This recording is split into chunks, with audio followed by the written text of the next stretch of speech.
Now, the Patriots, they are preparing to show the people what has really been going on.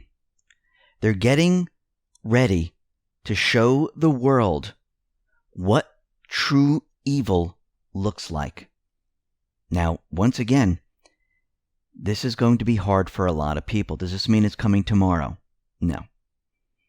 But Trump, the Patriots, as you can see, Trump has the leverage now. He's already talking about adjourning Congress. He's talking about doing other things because he has leverage. He has the power. It was almost like it was handed to him, and he accepted it. Because the deep state, they thought they had this plan, and it was perfectly mapped out. And they thought this was their doomsday plan where people were going to give up their rights. Everyone was going to get vaccinated. And they were going to take control and put Trump out of office because everything was crashing down around him. If you notice, none of that happened. If you notice, the economy, the country, is getting ready to open up. If you notice, Trump keeps talking about cures. He's talking about hydroxychloroquine. He's talking about how he would rather have these therapies than a vaccine. Everything the deep state wanted, they are not getting. Which means the Patriots, they knew the playbook. They knew exactly what needed to be done. They needed certain things to happen so they could control the next phase. What is the next phase? Q has already been telling us the next phase. FISA is the start. The public is going to start to learn. Now, if you notice, none of the mainstream media networks are even covering the footnotes, the IG report, Durham, indictments. They don't even want to mention it. That should tell you everything right there. They know what's coming. And it's not just that that's coming. There's going to be a lot more because we know they're going to have to show both sides. And that will be done. Remember, Epstein, that was brought out into the open on purpose. Now, what's very interesting is that Obama, he spoke with Bernie Sanders many, many times, and he convinced him to exit the presidential race. Think about this for a second. He was the driving force to remove Bernie Sanders so everything would go to Biden. And once that was done, Biden got the nomination down. Do you really think Biden can go up against Trump? Do you really think he has the ability? No. Now the question is his dementia real or is it an act? Will they be replacing him?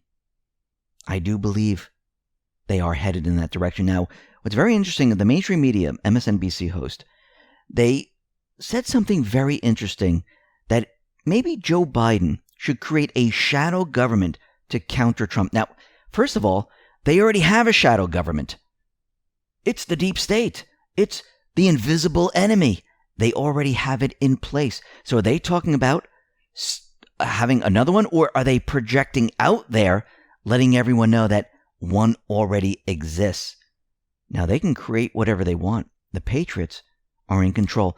The last block right now is the mainstream media. And what is Trump actually doing right now?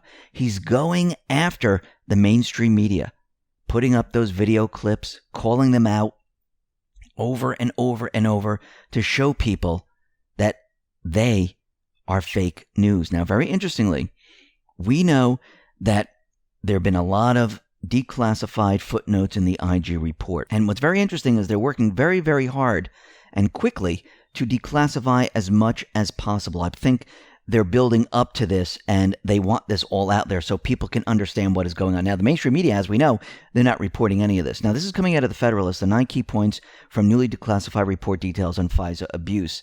Number 1, the UK consented to Steele's cooperation.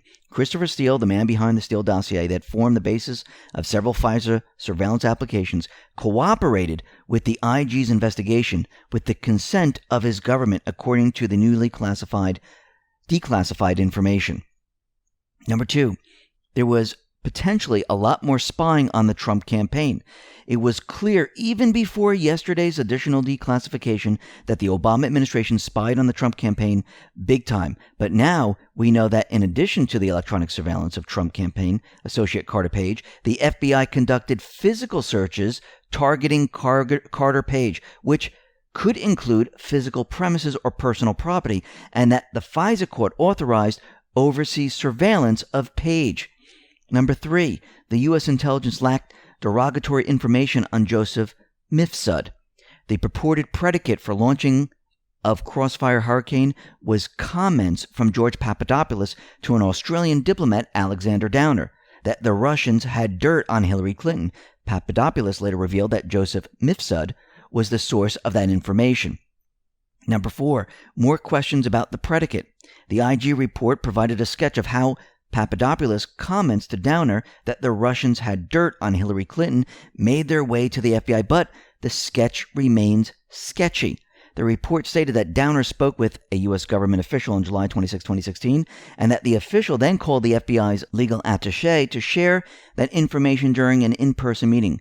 We now know that there was a senior intelligence official at the meeting, and that it was the senior intelligence official who suggested Papadopoulos' comments sound like an FBI matter. Number 5, more evidence that Steele colluded with Russians than Trump did. So what this shows is that Clinton, Obama, Steele, they colluded with Russia. Trump did not. Number 7, did Russia oligarchs know of Steele's work for Clinton?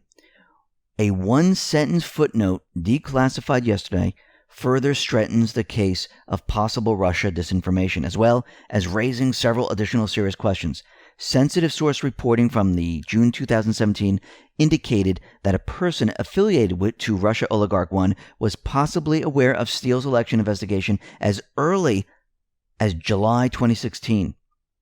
Number 8, Bill Priestap. Pinky promised to keep Steele's file clean. In obtaining the FISA surveillance orders on Page, the FBI swore that Steele was reliable. One of the many problems with the handling of the Page FISA application, the IG found, was that Steele's CHS file omitted information agents had gathered in late 2016 when they spoke with individuals who previously had professional contacts with Steele or had knowledge of his work. The IG report noted that none of these negative assessments were memorialized in Steele's Delta file and therefore not considered in a validation review conducted by the FBI's Validation Management Unit. All of this stuff right now, all these declassifications of the footnotes, they are coming out now. Why? To put all the pieces together, which shows these individuals knowingly knew about all of this. That's what this is about, to show they knowingly knew. They knew the dossier was fake. They colluded with Russia to create this. They colluded to create this whole fictitious crime that Trump supposedly did. They knowingly planned this out. Now, Chuck Ross, he said, and he tweeted this out, it's almost laughable, but Washington Post, CNN, NBC, ABC, Daily Beast, Politico, and BuzzFeed have not written any stories about the new Steele dossier revelations. New York Times hasn't written a fresh story, though they reported on dossier disinfo in the past. Why aren't they reporting this? They know what's coming. Margot Cleveland tweeted this out. So if the Russians were feeding Steele disinformation, that means Hillary was really the one colluding with Russians to interfere in the 2016 election. They knowingly did this. Now, Tom Fitton of Judicial Watch, he is taking the Hillary emails to the next level, because we know that Hillary is trying to get out of testifying in front of the judge. She's ordered to do so, but she's trying to say that she's above the law. She doesn't need to do this. So Judicial Watch, they served a subpoena on Google to produce Hillary Clinton's missing emails from the Google account believed to contain her government emails when she served as Secretary of State. The subpoena was authorized by a D.C. federal court, and according to the documents and testimony, Platte River Network's IT specialist Paul Combetta reportedly used the Google account to transfer Clinton's emails from a laptop to a Platte River server and then use BleachBit to remove any traces of the emails from the laptop. Google will have this information. Tom Fitton wants it. This is what he said. A federal court, tired of the state and Justice Department's gamesmanship, authorized Judicial Watch subpoena to Google to follow a lead on the Clintons' emails. Department of Justice and State are AWOL and covering up for Hillary Clinton. So it is again up to Judicial Watch to do the basic investigative heavy lifting to get at the truth. And what's very interesting about this, and I know there's an investigation going on with Durham, but it seems that the Patriots, they want Judicial Watch to do a lot of the investigation. Why? Because if Tom Fitton does a lot of it, gets a lot of the information, it's not political. They then can use this to say, hey, there is a case. And of course, they were already investigating, but it will look like Tom Fitton started this whole thing. And I believe this is why Trump was out there saying that Tom Fitton's going to get some help. And it's going to look like that Tom Fitton, and he has been doing this for the many, many years, he's been pushing this. And it seems like this has been planned and it's a coordinated effort to go after these individuals. Now, yesterday during the presser, Trump says he's willing to adjourn both chambers of Congress if they keep playing games with filling positions where he wants certain people appointed for certain positions. And he was very serious about this because they're playing games. Some people have been waiting 3, 2, 1 year, and he's not getting the people he needs. He needs Judy Shelton to get on the board of the Federal Reserve so she can start the restructuring. He needs other people in place because he wants these people in place because he has to counter everything the deep state has been doing. Take a listen to what he said. Until at least May 4th, the Constitution provides a mechanism for the president to fill positions in such circumstances. The recess appointment, it's called. The Senate's practice of gaveling into so-called pro forma sessions where no one is even there has prevented me from using the constitutional authority that we're given under the recess provisions. The Senate should either fulfill its duty and vote on my nominees, or it should formally adjourn so that I can make recess appointments. We have a tremendous number of people that have to come into government, and now more so than ever before because of the virus and the problem. We have to do it, and we have to do whatever we have to do. They've made it very, very difficult to run government. I don't think any administration has done anywhere near what we've done in 3.5 years. But every block, every week, they put up roadblocks. Whether it's Russia, or whether it's impeachment hoax, or whatever it may be, it's always roadblocks and a waste of time. If the House will not agree to that adjournment, I will exercise my constitutional authority to adjourn both chambers of Congress. The current practice of leaving town while conducting phony pro forma sessions is a dereliction of duty that the American people cannot afford during this crisis. It is a scam, what they do. It's a scam, and everybody knows it, and it's been that way for a long time. Now, Trump was talking about pro forma sessions, saying that this is a big scam. They keep doing this, and they keep delaying. Well, the minority party in the Senate often holds pro forma sessions specifically to prevent the president from making recess appointments of persons to fill vacancies in federal offices that require the approval of the Senate. The president is allowed under Article 2, Section 2 of the Constitution to make recess appointments during recesses or adjournments of Congress. Persons appointed by recess appointments assume their position without the approval of the Senate, but must be confirmed by the Senate before the end of the next session of Congress, or when the position again becomes vacant. As long as the Senate meets in pro forma sessions, Congress never officially adjourns, thus blocking the president from making recess appointments. So Trump is saying, under the Constitution, if they don't appoint his people, he's going to get rid of both the Senate and the House, and it will allow him to move forward. Now, in 2012, Obama made 4 recess appointments during Congress's winter break, despite a run of daily pro forma sessions called by Senate Republicans. And Obama argued at the time that pro forma sessions do not block the president's constitutional authority to make appointments, despite being challenged by Republicans. Obama's recess appointments were eventually confirmed by the Democrat-controlled Senate, but once again, we can see they use this as a block. Now, I understand they block it for a couple months, but blocking something for 3 years, there's just something wrong with that. And I think Trump has had it. He has the leverage now. He has the power. He's not worrying about the deep state, and he's getting ready to make the move. You can see that he's getting more and more bold and letting people know that these people in Congress and others, they are puppets of the invisible enemy. This is what he tweeted out. Crazy Nancy Pelosi, you are a weak person. You are a poor leader. You are the reason America hates career politicians like yourself. At Sean Hannity, she is totally incompetent and controlled by the radical left. A weak and pathetic puppet.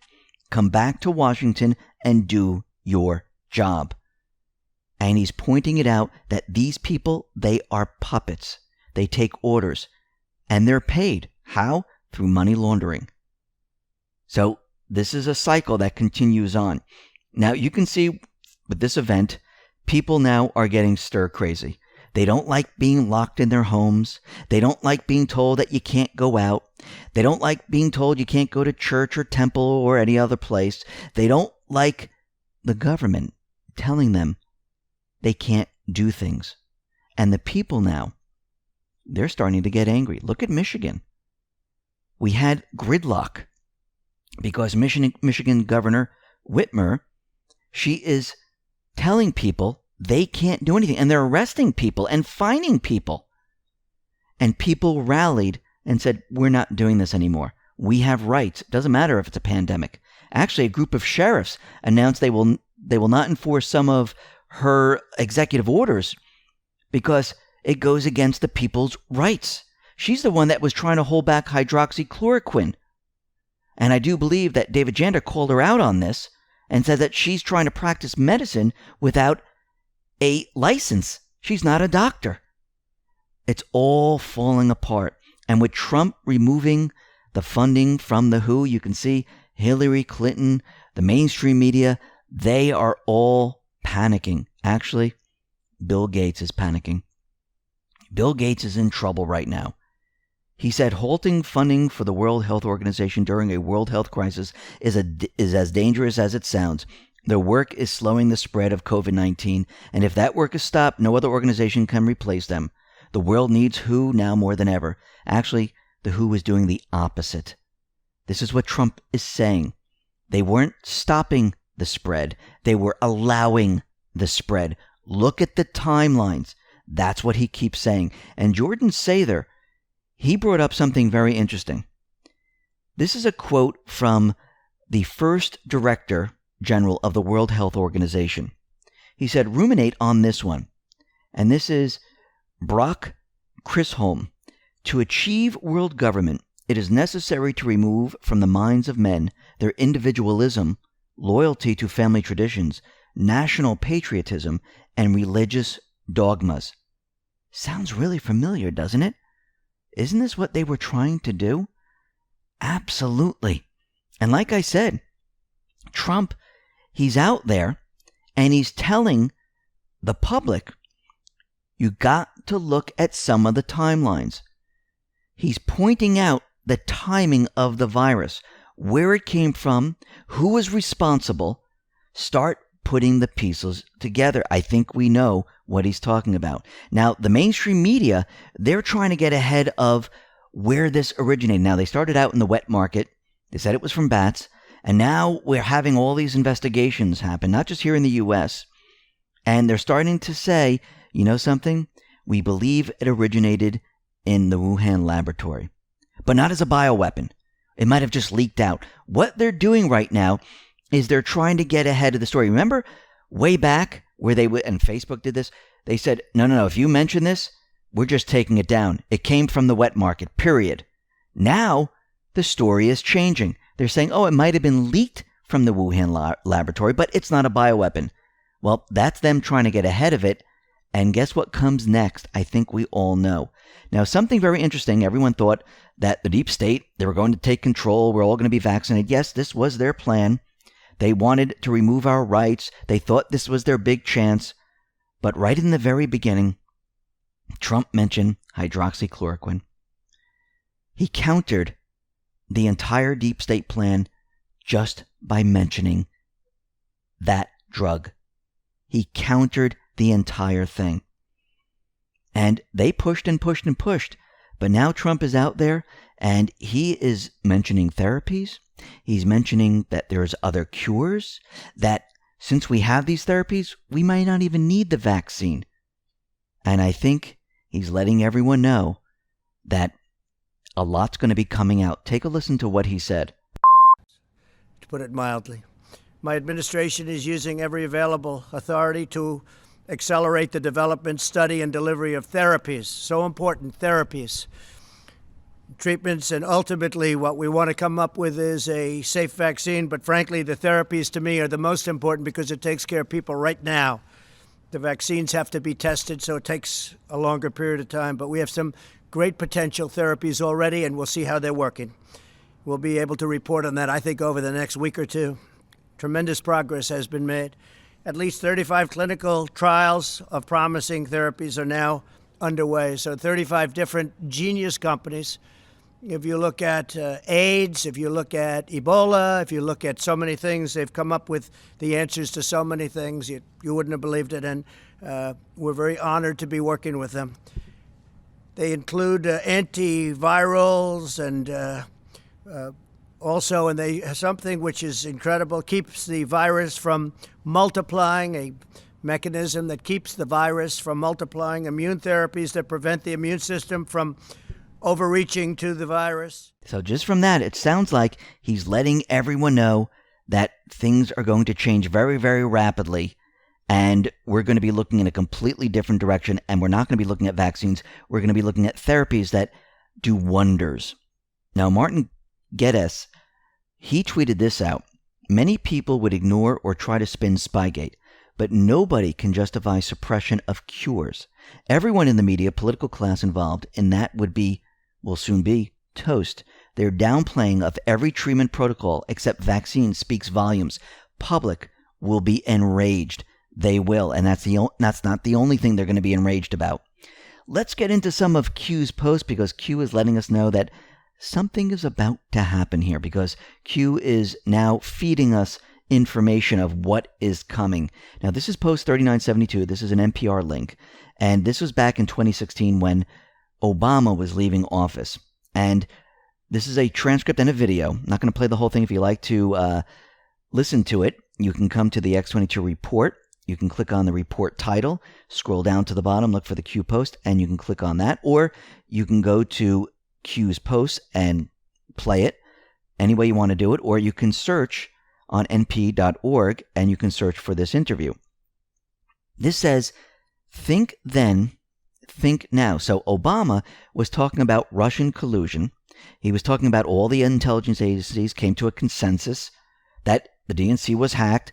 It was all came from Russia, so on and so forth. Q says start at 1540, and in brackets in bold it says knowingly.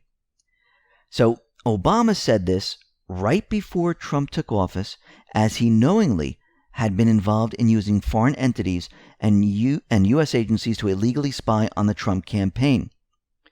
Think about it. As the footnotes in the IG report are declassified, and the FISA warrants, and that information is declassified, they knowingly knew everything that was going on, because what is the declassification going to show? That they knew about this. So him telling them that it was the Russians who hacked the DNC, that Trump colluded with Russia, that all this happened and all the agencies, they were all in on it. They came to a consensus on fake information. And when you declassify everything, it's going to show that he knowingly knew all of this. Post 3973 gives us a Twitter link to Deep State Exposed. Now, this is back when Obama was president and we were fighting in Syria and in Iraq, and there was the Islamic State. And what Obama said back then was, with the steps I ordered last month, we are speeding up the training of ISIS forces with Sunni volunteers. So Q says, who trained and supplied ISIS? Obama. What if, and this is in brackets in bold, Hillary Clinton won? She would have used ISIS. Remember, ISIS, Al-Qaeda, Al-Shabaab, Al-Nusra, the paid mercenary army of the deep state. They created them. They control them. It says, who destroyed ISIS? Well, that was Trump and Putin. Knowledge is power. Q. And I just want to go back to post 47. Back then, this is November 2017. It says, Barack Obama could not and would not allow the military to destroy the Islamic State targets. Why? He wanted to call the shots because he was not bombing the Islamic State targets in Syria, in Iraq. He was bombing Assad's targets to allow the Islamic State to take more territory. That what really was going on. And we reported this back then, 2014, 2015. That's what we reported on. The mainstream media was reporting on something completely different. Let me move to post 1098. This says, why did Hussein protect ISIS? It was the paid mercenary army of the deep state.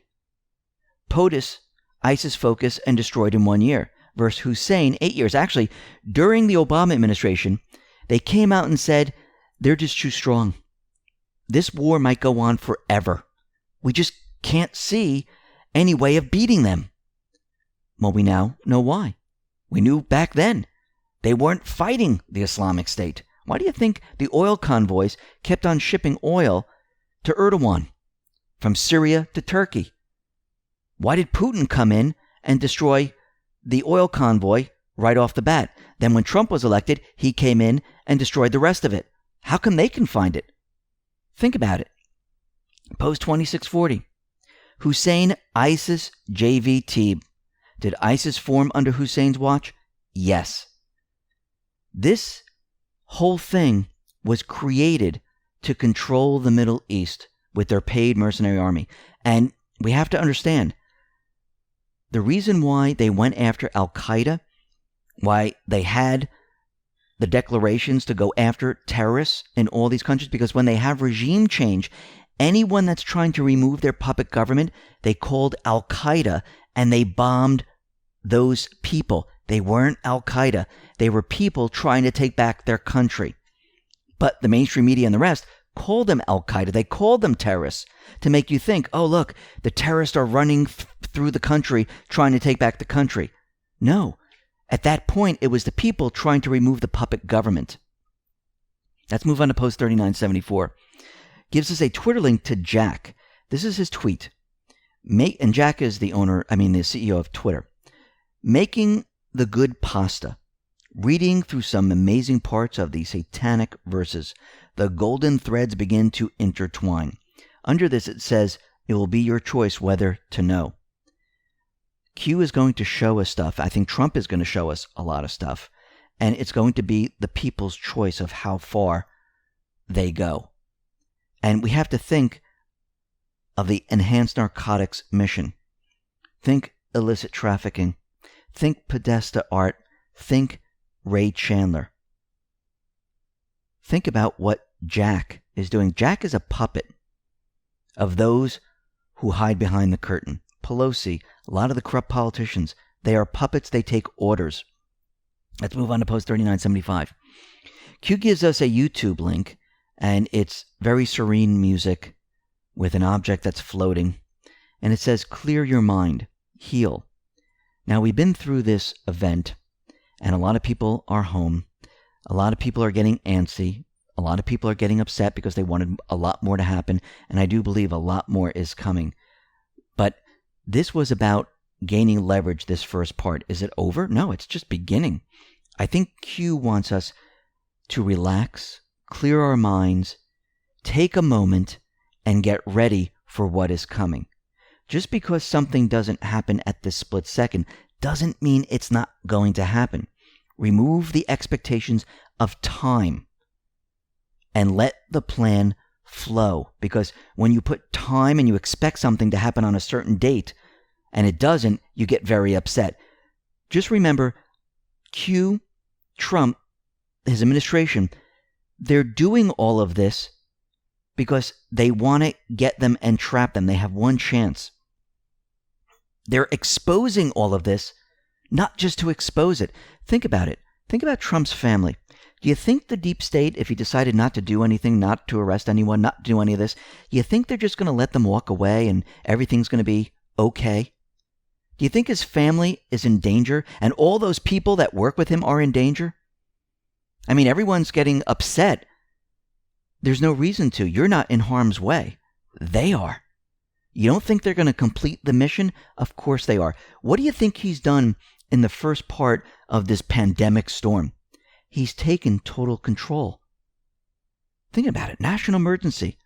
Nationalizing the Fed. Defense Production Act. Had all 50 states and territories sign on an emergency declaration. He's going to adjourn Congress to get people into place. They started dripping out the declassification of the footnotes. Each stage is pain.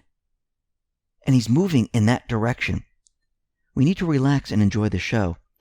Now, Trump today, very interestingly, is starting his presser at 6 o'clock. And he's going to be talking about opening up the economy and I'm sure other things.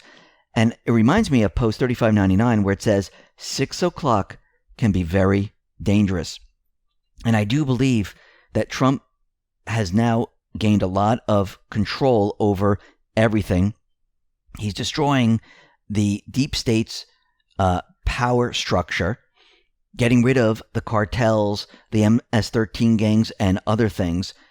He's gaining power, and now they can start pushing their mission of exposing all of these individuals because they all knowingly knew what they were doing. Remember treason, sedition, crimes against humanity.